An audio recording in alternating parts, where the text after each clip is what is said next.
કેમ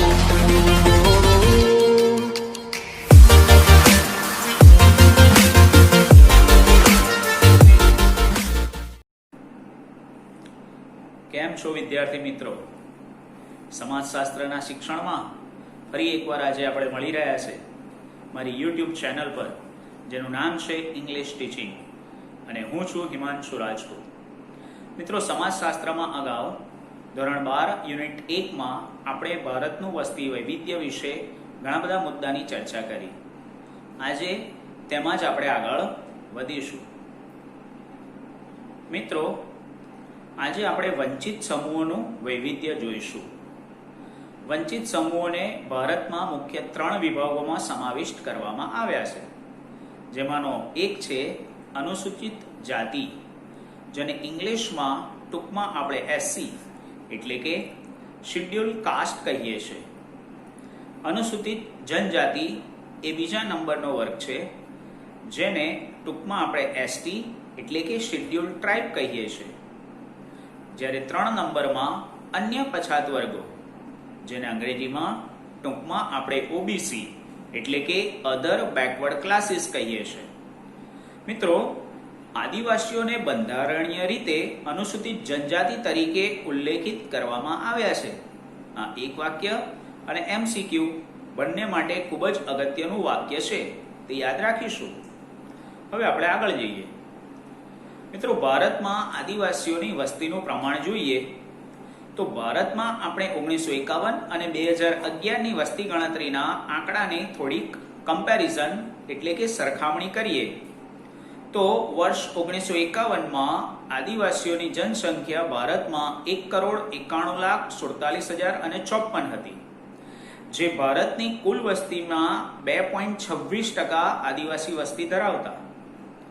જ્યારે 2011ની વસ્તી ગણતરી પ્રમાણે જોઈએ તો આદિવાસીઓની કુલ જનસંખ્યા ભારતમાં 10,42,81,034 છે, જે ભારતની કુલ વસ્તીના 8.60% પાત્ર છે, જે સંદર્ભ વસ્તી ગણતરી અહેવાલ 1951 અને 2011ના આંકડા મુજબ લેવામાં આવ્યો છે.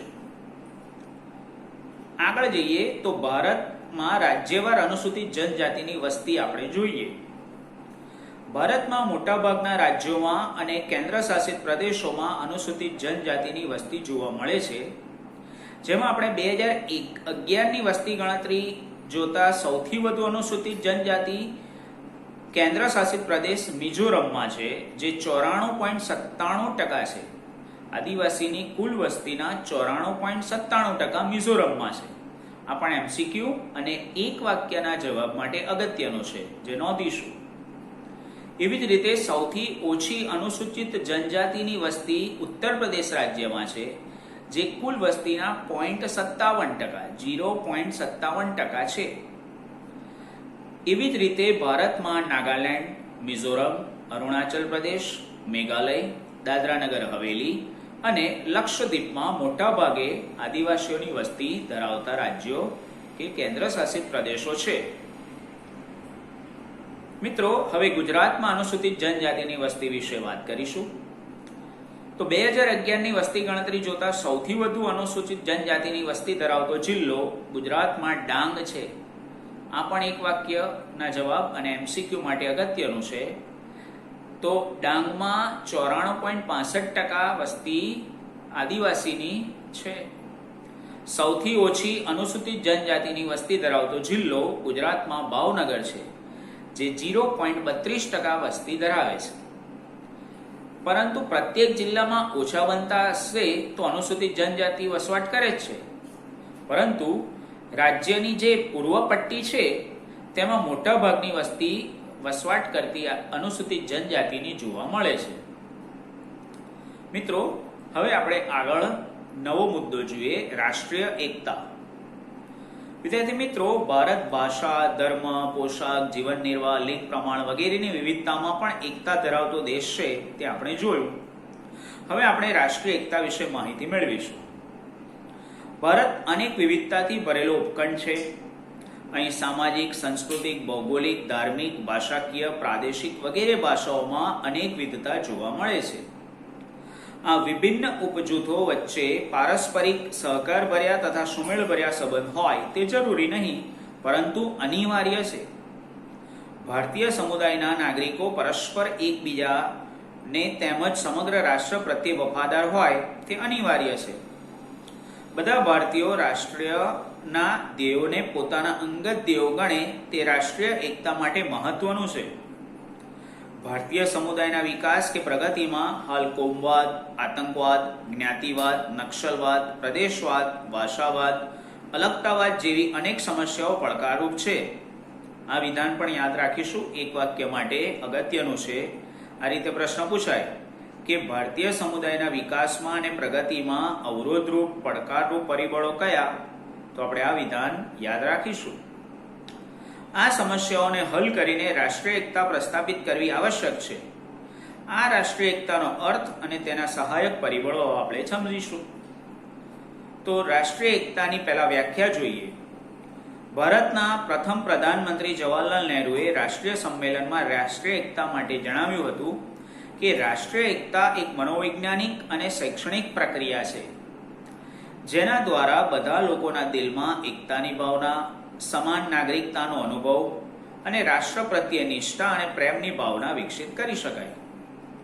જીએસ ધુરીએ રાષ્ટ્રીય એકતાને એક મનોવૈજ્ઞાનિક અને શૈક્ષણિક પ્રક્રિયાના રૂપમાં સમજાવતા લખે છે કે રાષ્ટ્રના લોકોમાં એકતા, દ્રઢતા, સબંધતાની ભાવના સામેલ છે, જેમાં લોકોના હૃદયમાં સામાન્ય નાગરિકની ધારણા તથા વફાદારીની ધારણા અને ભાવના જોડાયેલ છે.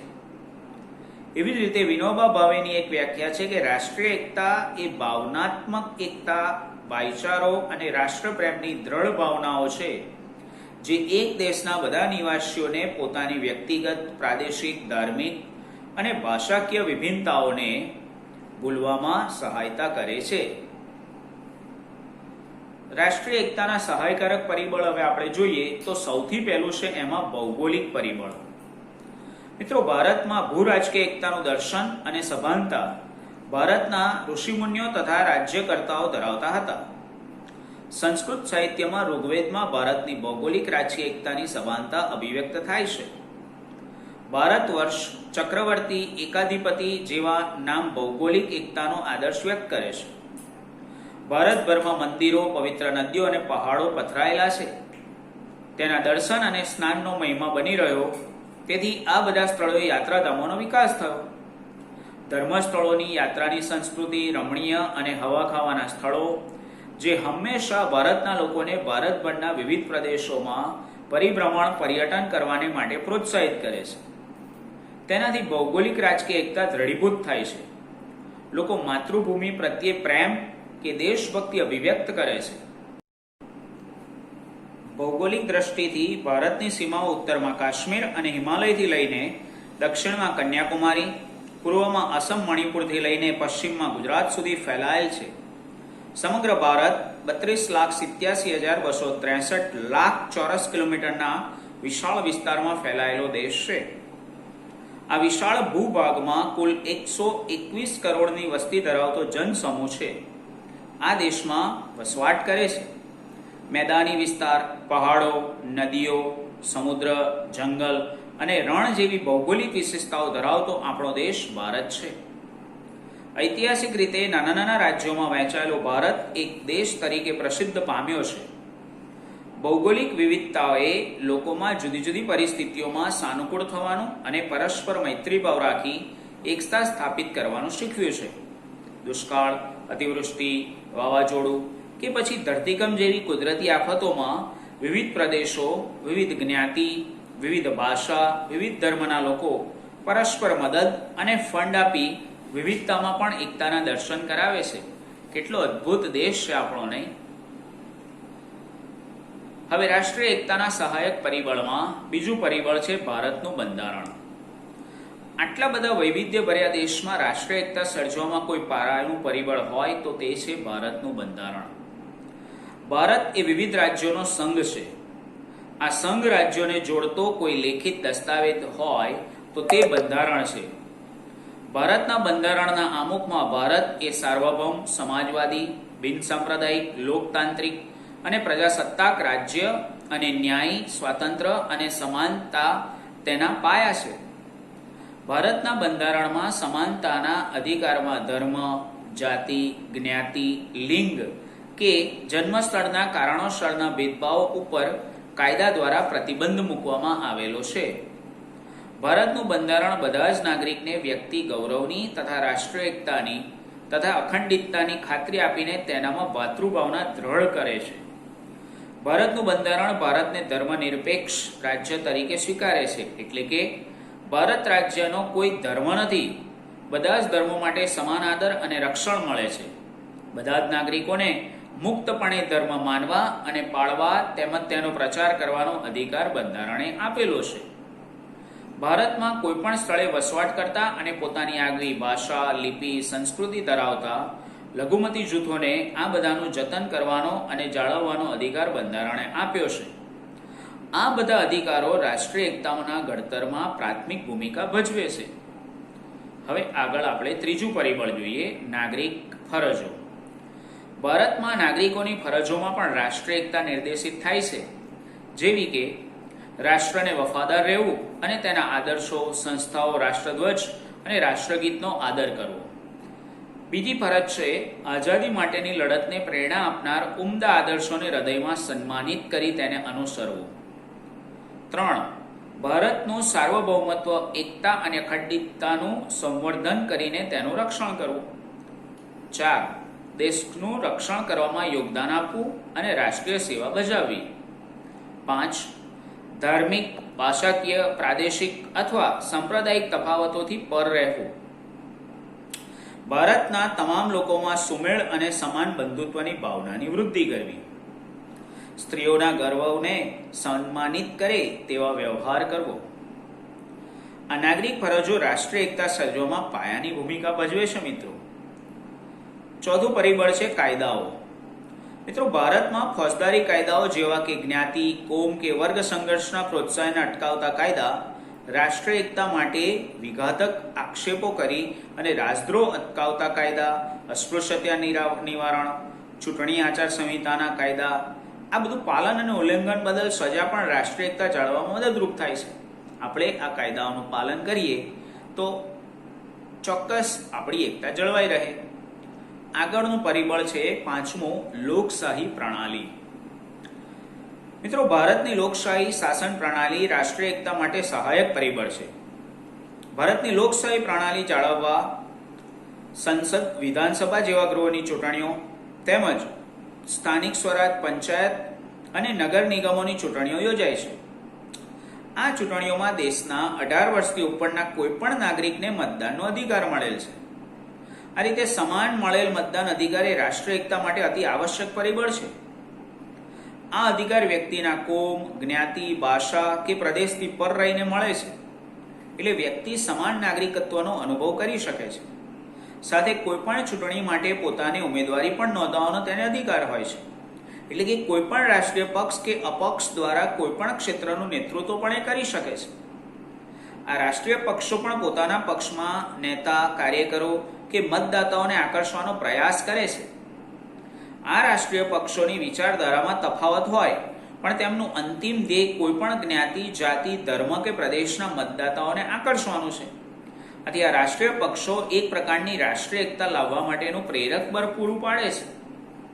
આમ દેશની સંસદ, વિધાનસભા કે સ્થાનિક સ્વરાજની સંસ્થાની લોકશાહી પ્રણાલી રાષ્ટ્રીય એકતા સર્જવામાં એક મહત્વનું પરિબળ છે. મિત્રો, છઠ્ઠું પરિબળ છે રાષ્ટ્રીય પર્વ અને રાષ્ટ્રીય સન્માન. પ્રજાસત્તાક દિન, સ્વાતંત્ર્ય દિન જેવા રાષ્ટ્રીય પર્વની ઉજવણી નિમિત્તે પ્રસ્તુત થતા ધાર્મિક, સાંસ્કૃતિક કાર્યક્રમો અને ભારતની વિવિધ સેના પરેડમાં અદ્ભુત રાષ્ટ્રીય એકતાના દર્શન થાય છે. ભારતીય ફિલ્મ ઉદ્યોગ, રાષ્ટ્રીય ફિલ્મ સમારોહ, રાષ્ટ્રીય સ્મારકો કે ઉદ્યાનોમાં રાષ્ટ્રીય એકતા પ્રતિબિંબિત થાય છે. શાળા કે કોલેજ કક્ષાએ ચાલતી સ્કાઉટ, રાષ્ટ્રીય સેવા યોજના એટલે કે નેશનલ સર્વિસ સ્કીમ કે નેશનલ કેડેટ કોર એટલે કે એનસીસી જેવી પ્રવૃત્તિઓને વિવિધ શિબિરો રાષ્ટ્રપ્રેમ અને રાષ્ટ્રીય એકતાના સંદેશ આપે છે. તેવી રીતે ભારત રત્ન, પદ્મશ્રી, પદ્મભૂષણ, પદ્મવિભૂષણ જેવા નાગરિક એવોર્ડ, રાજીવ ગાંધી ખેલ રત્ન, દ્રોણાચાર્ય, અર્જુન, ધ્યાનચંદ જેવા રમતગમત એવોર્ડ, પરમવીર ચક્ર, મહાવીર ચક્ર, વીર ચક્ર, અશોક ચક્ર, કીર્તિ ચક્ર, શૌર્ય ચક્ર જેવા ભારતીય સેનાના એવોર્ડ, બહાદુરી, સાહિત્ય વગેરે વિવિધ સર્વોચ્ચ એવોર્ડ પણ દેશની સેવા બદલ આપવામાં આવે છે. કેટલીક વિશિષ્ટ વ્યક્તિઓ જેવા કે કલાકાર, વૈજ્ઞાનિકો, સૈનિકો, શિક્ષકો કે સમાજ સેવક વગેરે બિરદાવીને લોકોમાં રાષ્ટ્રીય ચેતના ઊભી કરવામાં આવે છે. મિત્રો, આગળ રમતગમતની પ્રવૃત્તિઓ. ભારત કે બહાર રમાતી વિવિધ રમતો જેવી કે cricket, hockey, volleyball, tennis, badminton, kabaddi વગેરેમાં સમગ્ર ભારતમાંથી પ્રતિનિધિત્વ કરે ત્યારે ખેલાડી ભાષા, પ્રદેશ કે કોમથી પર રહીને એક ભારતીય તરીકે પ્રતિનિધિત્વ કરે છે. તેવી જ રીતે રાષ્ટ્રીય ખેલ મહોત્સવ, આંતરરાજ્ય કે આંતર યુનિવર્સિટી ખેલકૂદ કે વિવિધ ટીમ રમતો ખેલ મહાકુંભમાં વિવિધ રમતોમાં પણ એક ભારતીય હોવાની અને ખેલદિલીની ભાવનાથી રમાય છે. ભારતમાં ક્રિકેટ રમતની ભારે ઘેલછા છે. તેમાં આંતરરાષ્ટ્રીય કક્ષાએ વિજય થાય ત્યારે સમગ્ર ભારત વિજયની ખુશી મનાવે છે. આમ વિવિધ રમતગમતો રાષ્ટ્રીય એકતા માટે સહાયક પરિબળ બની રહે છે. આગળનું પરિબળ છે સમૂહ સંચારના માધ્યમો. સમૂહ સંચારના સાધનો જેવા કે વર્તમાનપત્રો, રેડિયો, ટેલિવિઝન, કમ્પ્યુટર, સેલફોન વગેરે રાષ્ટ્રીય એકતા સર્જવામાં મહત્વની ભૂમિકા ભજવી રહ્યા છે. ટેલિવિઝન કોમી એકતા, સર્વધર્મ સંભાવ, દેશભક્તિ વગેરેને લક્ષ્યમાં લઈને ધારાવાહિક ફિલ્મો, સમૂહગાન, સમુનૃત્ય વગેરે કાર્યક્રમો તથા સ્વાતંત્ર્ય દિન, ગણતંત્ર દિનની ઉજવણીના વિવિધ કાર્યક્રમો વગેરે દ્વારા નાગરિકોમાં એક રાષ્ટ્ર પ્રેમ પ્રેરક બની રહે છે. આતંકવાદ, કોમવાદ, જ્ઞાતિવાદ, ભાષાવાદ, પ્રદેશવાદ કે નક્સલવાદ જેવી સમસ્યાઓને ધારાવાહિક, ફિલ્મ કે સમાચાર જેવા કાર્યક્રમમાં વણી લઈને દેશના નાગરિકોને સાચી સમજણ આપવામાં આવે છે. દેશના નાગરિકોનું મનોવલણ રાષ્ટ્રપ્રેમ તરફ ઘડાય છે. આમ સંચાર માધ્યમોમાં પ્રકાશિત અને પ્રસારિત થતા કાર્યક્રમો નાગરિકોમાં સમાનતા ઊભી કરે છે, જે સભાનતા પરોક્ષ રીતે રાષ્ટ્રીય એકતા સર્જવામાં ઉપયોગી બને છે. મિત્રો, આગળનું પરિબળ છે વાહન વ્યવહારના સાધનો. ભારત ભૌગોલિક સાંસ્કૃતિક વિવિધતા ધરાવતો દેશ છે તે આપણે આગળ જોયું, પરંતુ વાહન વ્યવહારના સાધનોએ આ બધાને જોડવામાં ઘણી મહત્વની ભૂમિકા ભજવી છે. આ સાધનોને લીધે પ્રાદેશિક વૈવિધ્ય ધરાવતા લોકો વચ્ચેનું આદાન પ્રદાન શક્ય બન્યું છે. તેનાથી એક જ રાષ્ટ્રના નાગરિક હોવાની ભાવના દ્રઢ બની છે. વિશ્વનું સૌથી મોટું રેલવે નેટવર્ક એ 1,15,000 કિલોમીટર એ ભારતની રેલવે લાઇન ધરાવે છે. દરરોજના 2.3 કરોડ લોકો મુસાફરી ટ્રેનમાં કરે છે, જે ભારતના બધા રાજ્યો અને પ્રદેશોને જોડે છે. તેવી જ રીતે વિમાન સેવા દ્વારા પણ ભારતના મોટા નગરો જોડાયા, તેનાથી ઝડપી વાહન વ્યવહાર શક્ય બન્યો છે. વર્તમાન સમયમાં નોકરી, ધંધા, રોજગાર, શિક્ષણ તથા પ્રવાસ પર્યટન માટે દેશના નાગરિકો વાહન વ્યવહારના સાધનો દ્વારા એકબીજાની નિકટ આવે છે અને પરોક્ષ રીતે રાષ્ટ્રીય એકતાના ઉપયોગી બને છે. મિત્રો, અંતિમ પરિબળ છે પરસ્પરાવલંબન અને સંયોગીકરણ. આધુનિક ખેતી, ઉદ્યોગ, વ્યવસાય, સેવાઓ જેવી આર્થિક પ્રવૃત્તિઓમાં યંત્ર વિજ્ઞાનનો ઉપયોગ થતા જ્ઞાતિગત પરંપરાગત વ્યવસાયો તૂટતા આંતરિક પરસ્પરાવલંબન અન્ય ગામ, શહેર કે અન્ય પ્રદેશ સુધી વધી રહ્યું છે. સામાજિક, સાંસ્કૃતિક, શૈક્ષણિક જેવા પરિબળોને કારણે પોતાના ગામના સંયોગીકરણના બદલે સમગ્ર રાષ્ટ્રના શહેરો કે પ્રદેશો સાથે સંયોગીકરણ સાથેના તાલ મેળવવા પડે છે. તેનાથી અસ્પૃશ્યતા, જ્ઞાતિવાદ અને કોમવાદના બંધનો તૂટવા લાગ્યા. હાલ ઘણા વ્યવસાયો એવા છે કે જેમાં હિન્દુ મુસ્લિમ કોમનું પરસ્પરાવલંબન જોવા મળે છે. તેનાથી પ્રત્યક્ષ કે પરોક્ષ રીતે રાષ્ટ્રીય એકતાની ભૂમિકાનું નિર્માણ થાય છે. તો વિદ્યાર્થી મિત્રો, આ યુનિટમાં આપણે ભારતનું વસ્તી વૈવિધ્ય અને રાષ્ટ્રીય એકતાની સમજ મેળવી. રાષ્ટ્રીય એકતાના સહાયક પરિબળોની માહિતી મેળવતા ભારતીય સંસ્કૃતિ વિશેની પણ સમજ મેળવી. વિવિધ સમુદાયોમાં જોવા મળતી એકતા અને અખંડિતતા ભારતમાં રાષ્ટ્રીયની આગવી બાબત છે. તે સંદર્ભમાં હવે પછીના એકમમાં આપણે ભારતીય સંસ્કૃતિ અને સમુદાય વિશેની માહિતી મેળવીશું. ત્યાં સુધી stay home, stay safe, by.